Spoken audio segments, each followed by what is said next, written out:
Hello and welcome back to the Sporting Fan Podcast. Today on the podcast I'm talking about something that is very topical in sport today, and that is gambling in sport. It's quite interesting because as I was writing this, I heard news of a group of conmen who set up a fake IPL competition to scam a bunch of Russian gamblers. Apparently the way the scam worked is that the scammers set up cricket matches with a bunch of farmers and unemployed youths and have a game played against them. They play each other in the same colours as actual IPL teams. They play in their jerseys and what have you, like fan jerseys. Then have Russian gamblers put money on it. They would pay the farmers and youths the equivalent of about $5 a game.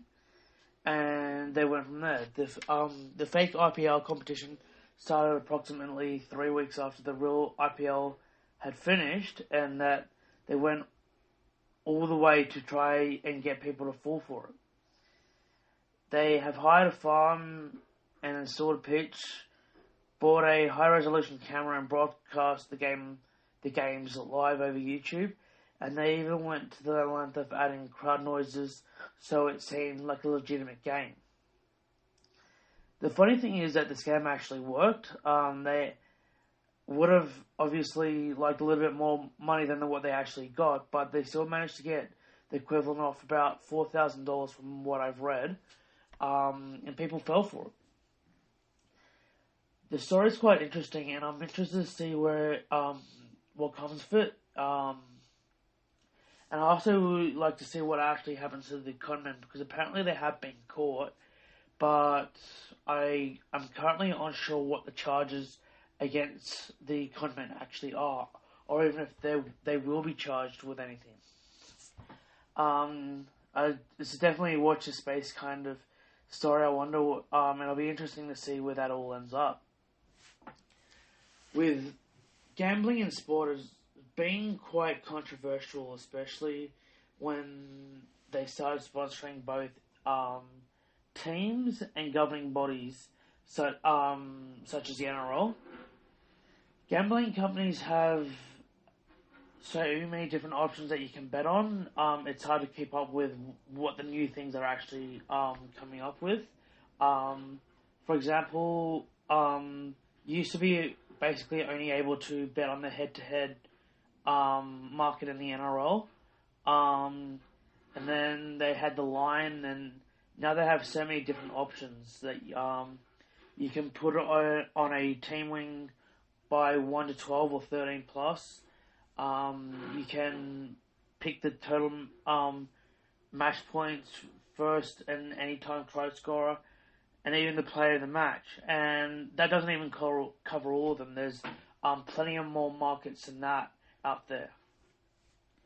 I'm not a gambler myself, so I don't know if this is an option, but I wouldn't be surprised if they have something like when and how the first try is scored. For example, the first try is to we can put a bet on saying like the first try is going to be scored between the 20th and 25th minute, and if the try is scored off something like a line break, an intercept, or if a kick, a pass, whatever, I wouldn't be surprised if that became an option on how the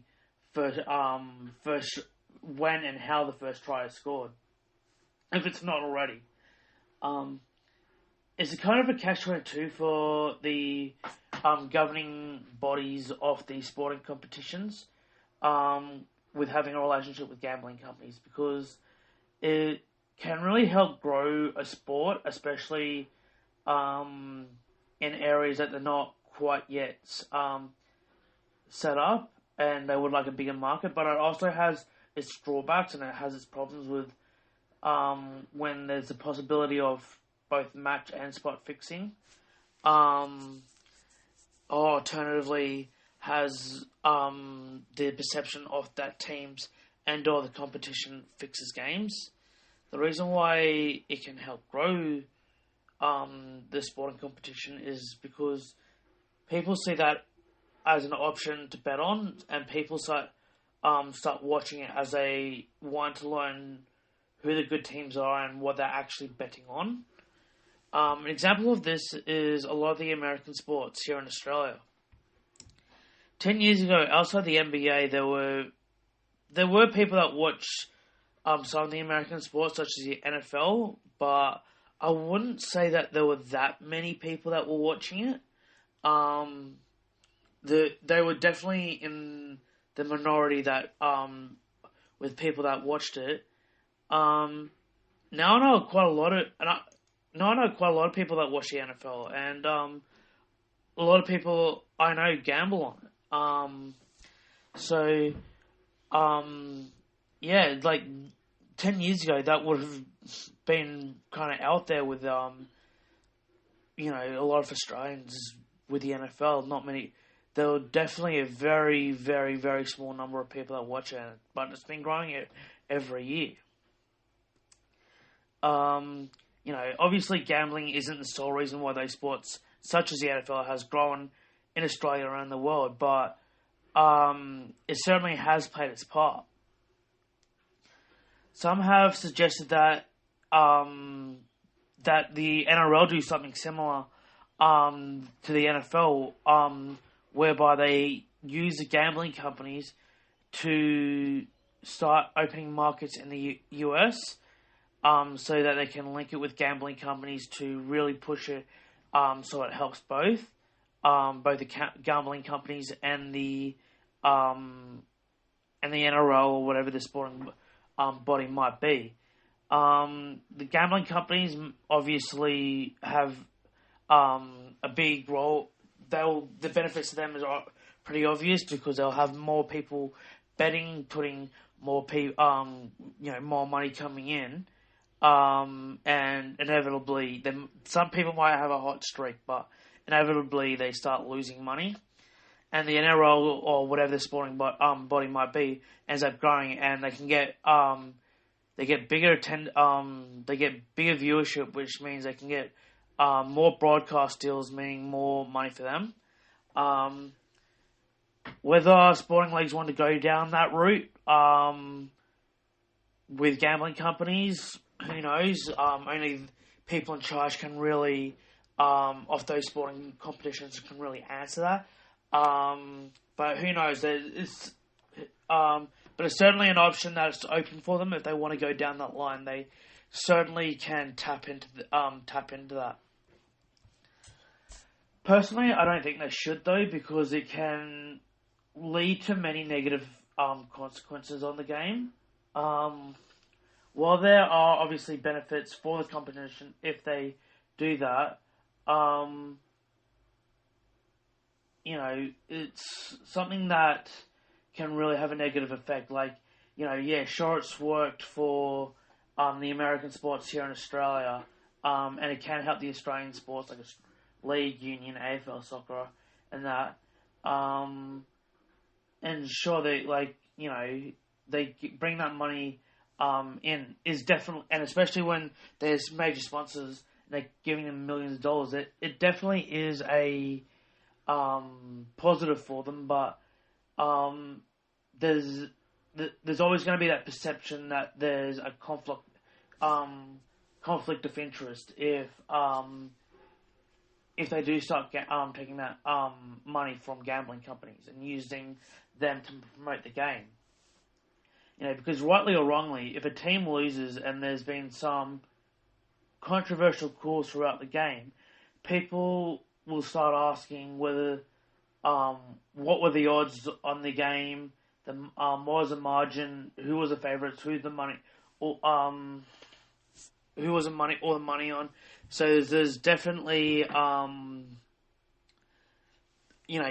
will always be question marks surrounding that, whether it's basically whether they have fixed the game. Essentially, the question will be, did they fix the game? And did the gambling companies put pressure on the NRL saying, or whoever the sporting body is, we want this team to win? an example of this is there was a game I remember in the NRL a few years back now. I can't remember how long ago, but it was when there used to be two referees, and I can't even remember the game it was. I know it didn't involve a team that I supported, but I remember watching the game, and one of the refs said to the other ref that, and this is before the 6 again rule, as well. So, one of the refs said to the other ref that the margin was 12, with only a few minutes remaining. There wasn't that much time left. Now, for the non-NRL fans listening out there, or ones that don't really understand gambling, don't really pay attention to the odds, all gambling companies have odds that that you can basically bet on a team to either win between 1 and 12 points or have a victory 13 plus. So obviously, if the team's leading by 12, they're within that 1 to 12 margin. Like, it wouldn't have mattered if it was like 20 points, because either way, like, this is going to end up at 13 plus. But with that 12, there's that market where, like, it's literally on the line, where it's, okay, does it go over or under the 12 points? Because if it stays on the 12 points, the bettors, the gambling company, whoever gambled 1 to 12 will win. And if there's either a penalty goal, field goal, try to that team that's up by 12, they end up winning by 13 plus. So there was big consequences when gambling with how the result ended up. And obviously, we can all kind of see where this is going, considering I'm talking about it and I've just gone through it. We all know where this is going. The team that was up by 12 got a penalty that he said, like within about 1 or 2 tackles, went down the field and scored, meaning that they won by either 16 or 18 points. And the people that put the money on the 13 plus ended up winning their bet.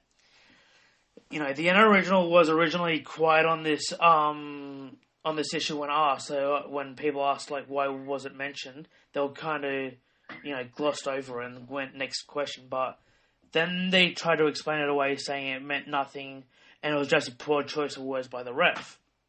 And he shouldn't have said it. But any accusation of sport, they also said that any accusation of spot fixing was ridiculous, and it was bordering on defamatory when they basically threatened, if you keep going, we'll, saying that we're fixing games, and they basically said, we'll sue you.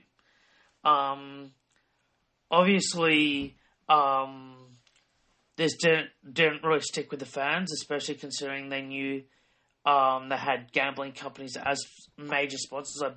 I'm not sure how much it was, what the betting, the kind of money that they got then, but they're doing now.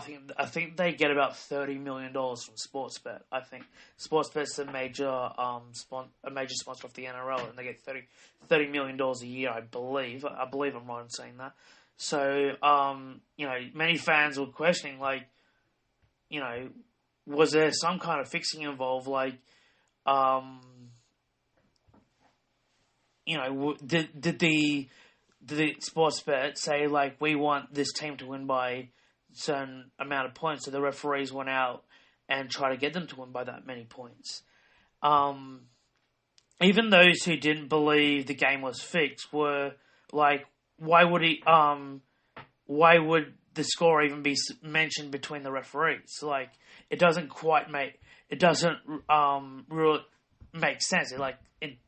It shouldn't matter to them. Like, it should be basically they're the referee game. Like, they shouldn't care what the score is.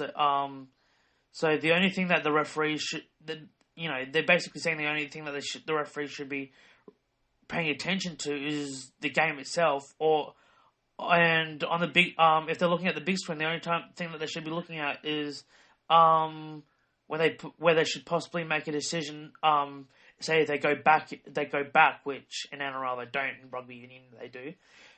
Is that they look back and possibly have to make a decision in case they can't hear the video referee, whether it be league or union.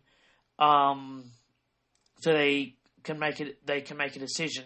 They're on their own premise rather than wait for the bunker. The communications come back on, or alternatively, they should be only looking at the clock. And those are basically the only two options that they should be looking at. Looking at the big screen, they shouldn't really be even mentioning or even caring what the score was. So obviously that was quite a big debate. After I can't remember what year it was, and I can't remember the game, but I do remember that being a discussion point that it was definitely fishy. Let's put it that way. And yeah, so basically, in my opinion, is that the sporting competitions should try to stay clear of sponsorships and that kind of thing from gambling companies, simply for that reason, because they should have more of an arm's length transaction with them, saying that they can have basically saying they should say to gambling companies, yeah, you can have markets on our spot, but we aren't accepting any money from you, because even if the gambling companies aren't pushing the code to referee a certain way, there's that to get more favourable results, so they end up winning. They get bigger takings from the gamblers. The perception is that that they accept accept money from these companies. There's always that possibility, and there's always that question mark. Well, is this game actually legitimate, or is it being fixed? So I believe that they should steer clear. I know that many athletes around the world also get paid pretty well from gambling companies. I'm sorry, not from gambling companies, I should say. I take that back. They get paid pretty well from their sport.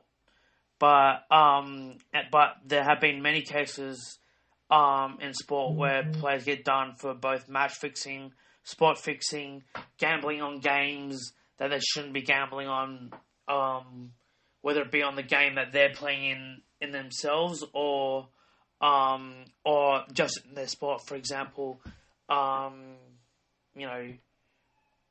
plays that might be at, say, which I'll speak a bit. I'll mention a player a little bit later.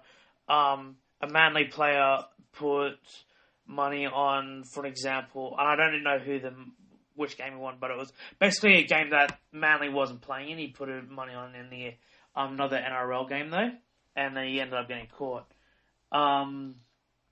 So there's that kind. There have been times when that has happened, and if the game grows internationally, there's always going to be that temptation from bookies to offer them big money to do exactly that, where they basically match all sport fix. Also, many people say that why do athletes, do this? They get paid so well, why risk it? Because the consequences are that they could actually get charged from police. They could actually go to jail. There are three main reasons that I can think of. The first of all is that not all athletes are actually paid well. Yes, if you're at the top and in many of the team sports like rugby league, rugby union, soccer, a lot of those, and a lot of the American sports, such as the basketball of the NBA, the NFL, I believe hockey, in ice hockey they get paid pretty well in the NHL. So if you're at the very top in those sports, you can get hundreds of thousands of dollars or millions of dollars, as well as some individual sports such as golf.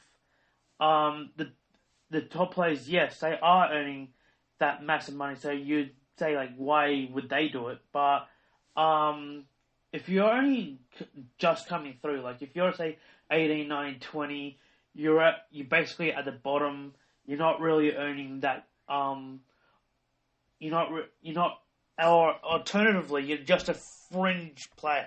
Like, you're not one of the, you're in and out of first grade, for example, in NRL or rugby union, or soccer. You're in and out of the top side. If you're a fringe player, those kind of blokes, they're not earning, and women as well, they're not earning the massive dollars that the top players are.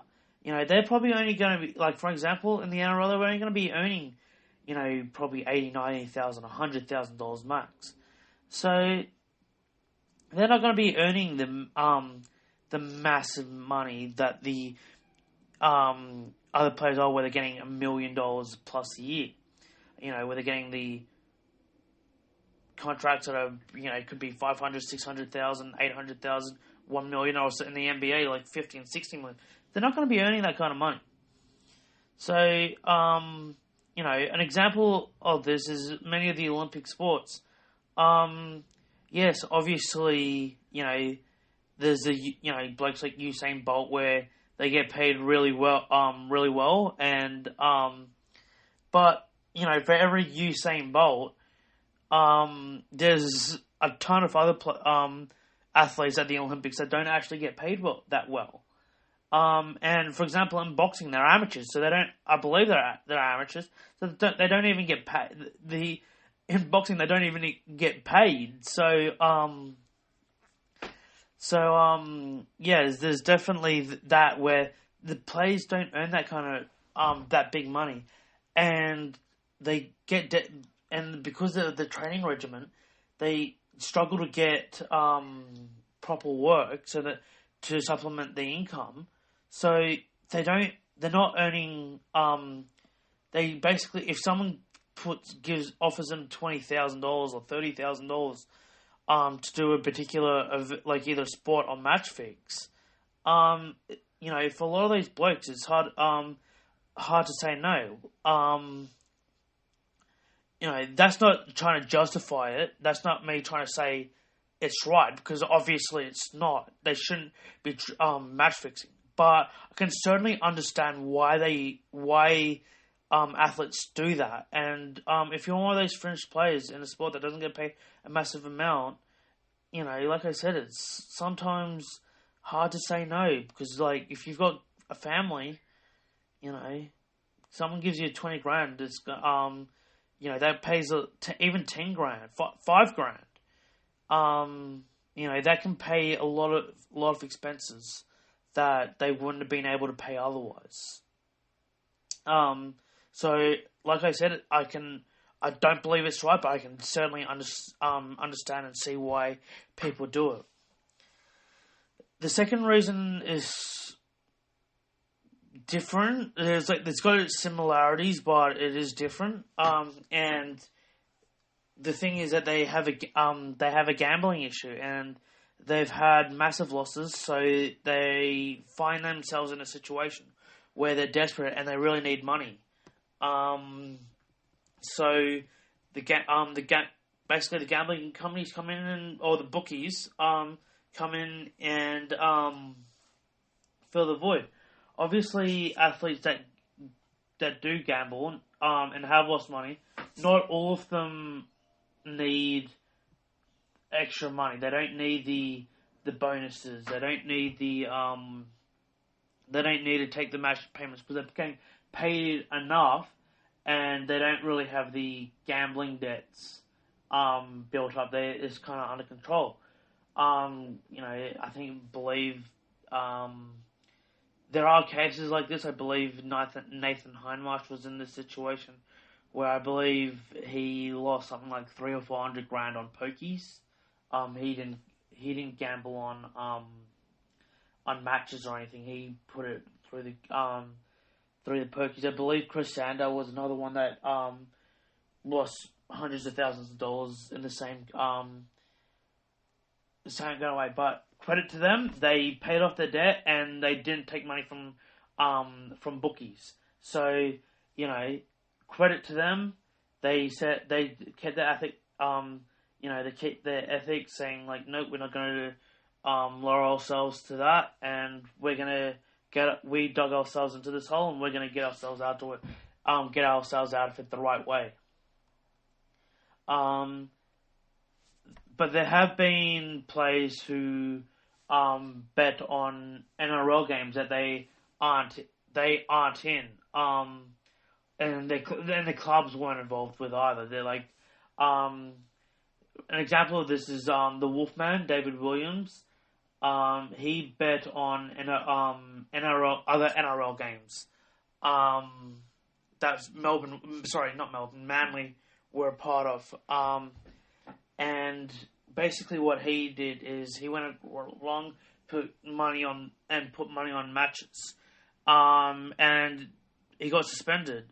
Suspended for it because that's a massive no-no.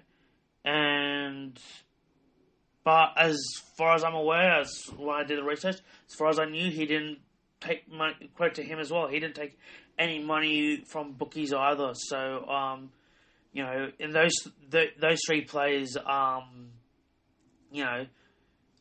they shouldn't have been gambling, but credit to them for not taking the easy way out and easily clearing their debt by throwing matches. However, there have been some that have taken the money. One that comes straight to mind is Ryan Tandy.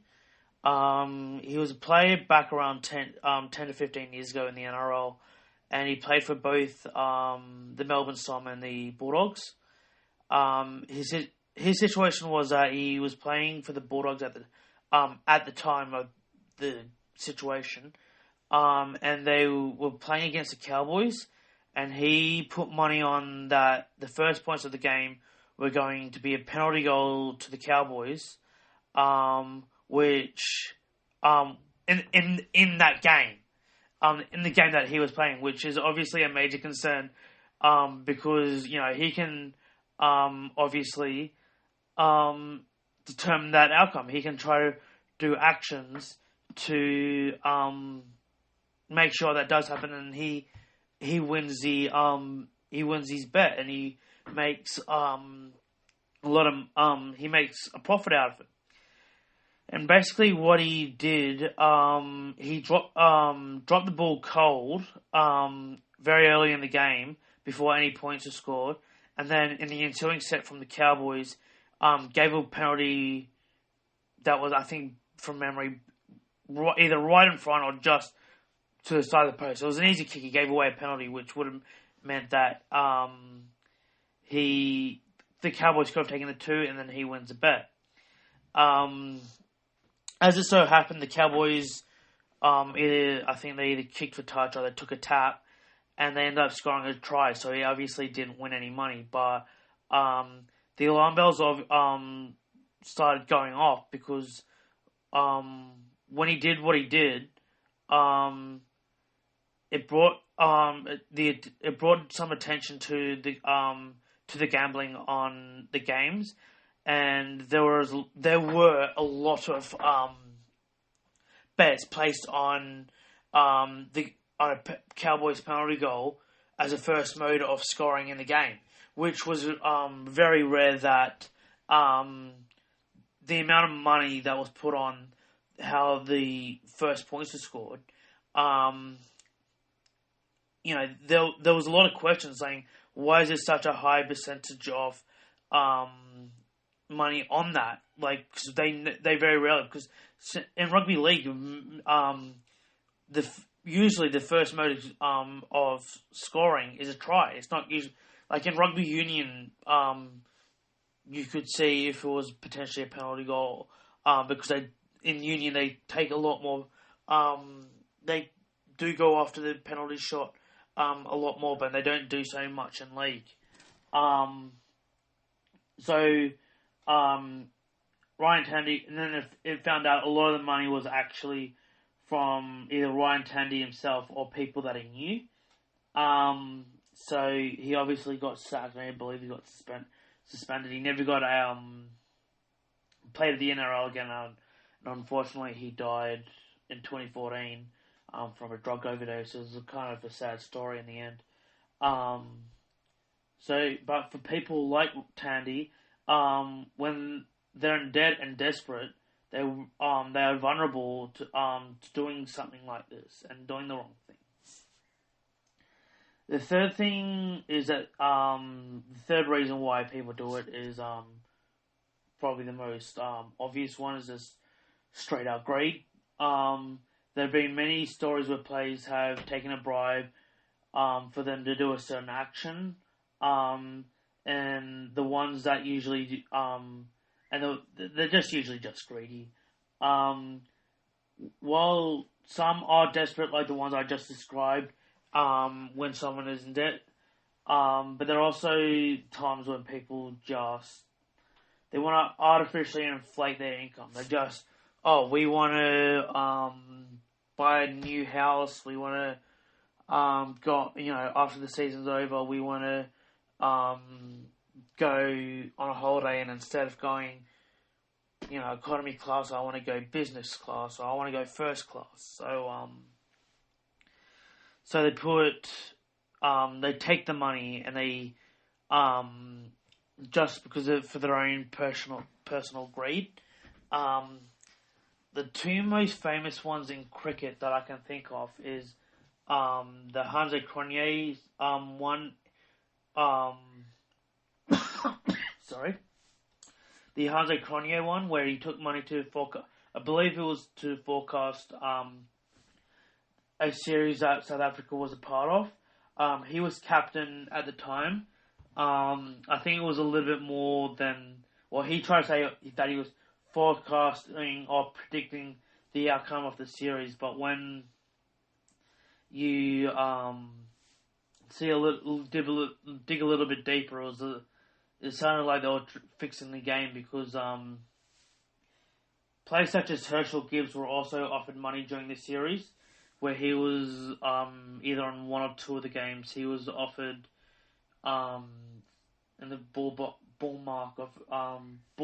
I should say, of around $15,000 to $20,000 to get out for less than 20 in a game, and Herschel Gibbs went out and scored about 70 odd. So he didn't get his payment, but he was offered that kind of money. So there's a little bit more to it than what Cronje was saying, and there have been conspiracy theories around the way that Hansi Cronje actually died.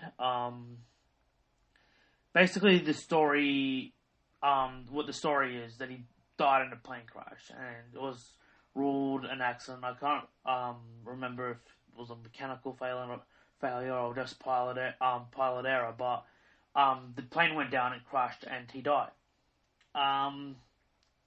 However, there are conspiracy theories saying that the crash wasn't, in fact, an accident, but was actually a murder. It wasn't an intentional act. It was deliberate. It was a deliberate action by the pilot, making it basically a murder-suicide. And people ask, why would someone do that? But there are reasons why they.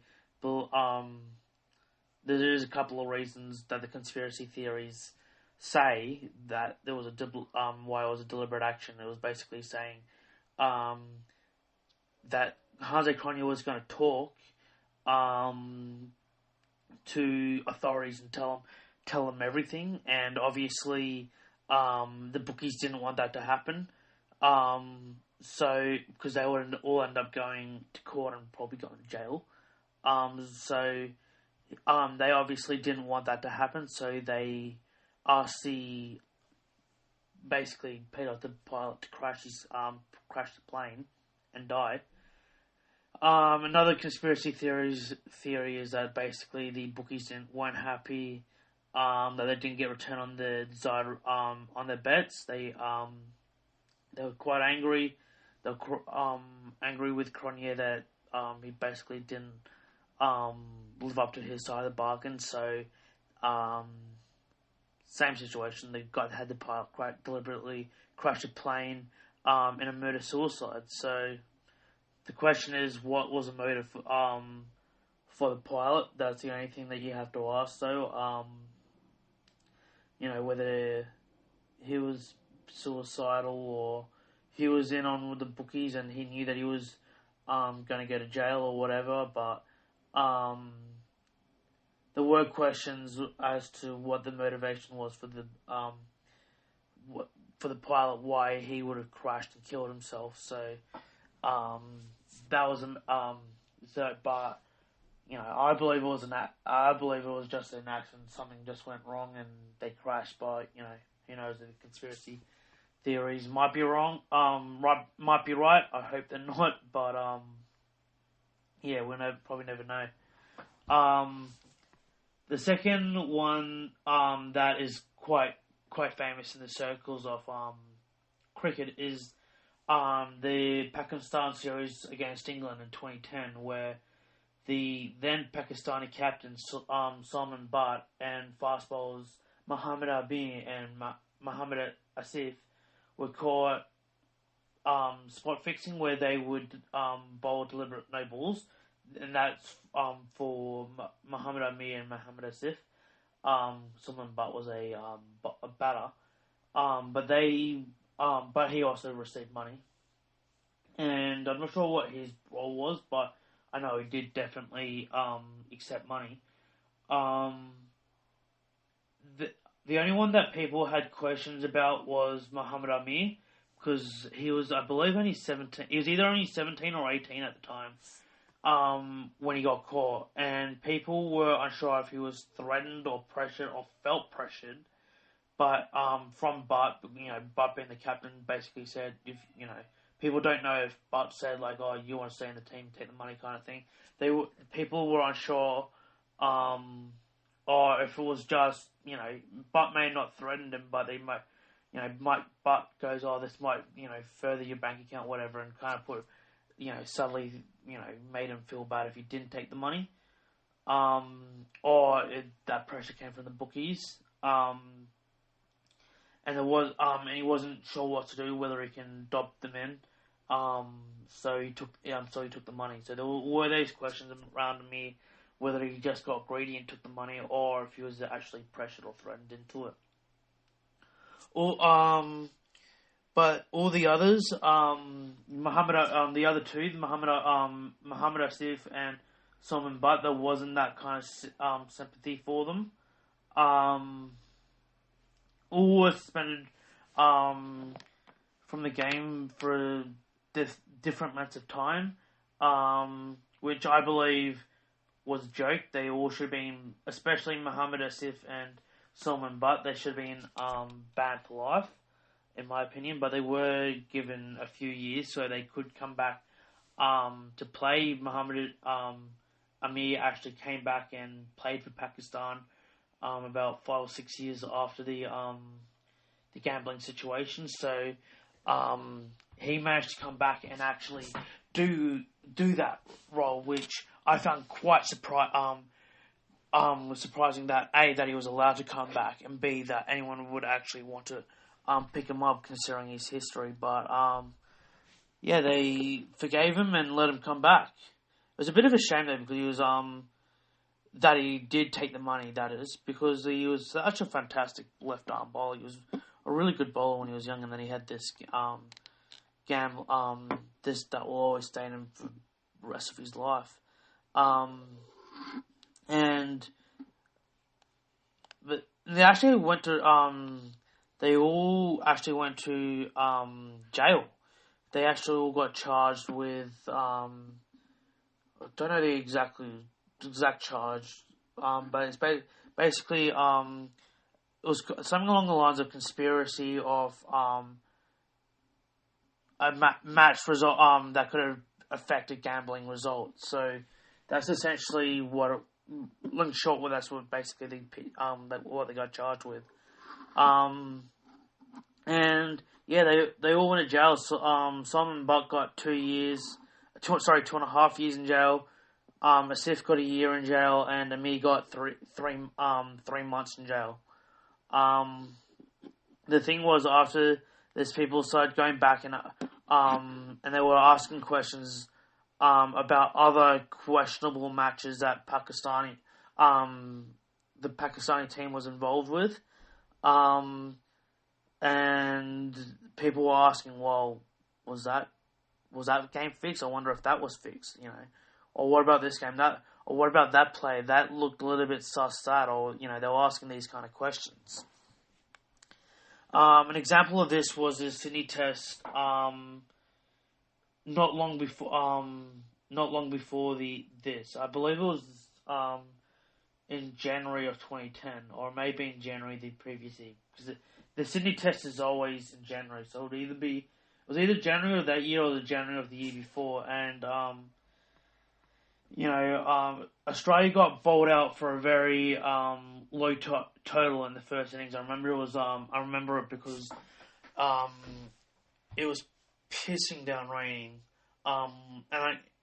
during the in the lead up to the test, and I think I actually pissed down on the day of the test match, in the morning, and everyone was, and then I'm not sure if Ricky Ponting or Michael Clark was captain then, but whoever off Australia that is, but for whatever reason decided to bat first, and they got bowled out for something like 130 or something. There was a really small score, and then Pakistan came in,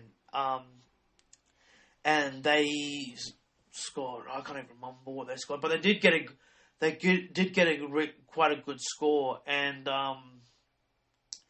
they got about 350 or something, or 400. So they were about 250 ahead. They were around 2 to 250 ahead, and then Australia got bowled out for about 350 or whatever they did. So they were about Australia. I remember Australia ended up about 140, 150 ahead.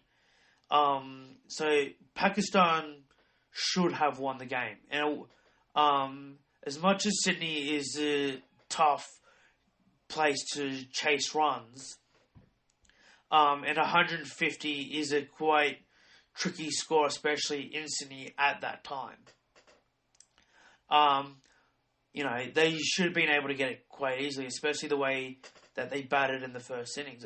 But then they all started throwing the wickets away, and a lot of people were like, that's a little bit odd how that, about how they, especially a lot of the batsmen, like the bowlers you can kind of accept because, they couldn't bat. A lot of the Pakistani bowlers couldn't bat. Like they were, what is commonly referred to as a bunny in cricket, which is basically someone that, only averages 3 or 4 or 5. They're hopeless. But the batsmen, they actually had some good batsmen. A lot of people are like, that's questionable. And also, there were a number of drop catches that weren't overly difficult, especially for someone at that level. There was probably only like 1 or 2 of them that really you could say, maybe, but there was like 5 or 6 or 7 that were dropped, and you're like, at least 3 or 4 of those should have been taken, because they weren't overly difficult catches to take. So a lot of people were saying, that match is probably should be looked at as well, whether they accepted any money, any bribes for that. So it was definitely a bad thing that happened, and it just goes to prove that, like what I was saying earlier, that sometimes it's with the amount of markets, it's hard to keep up with, and as a result, I think the gambling companies have really always stayed one step ahead of the regulators.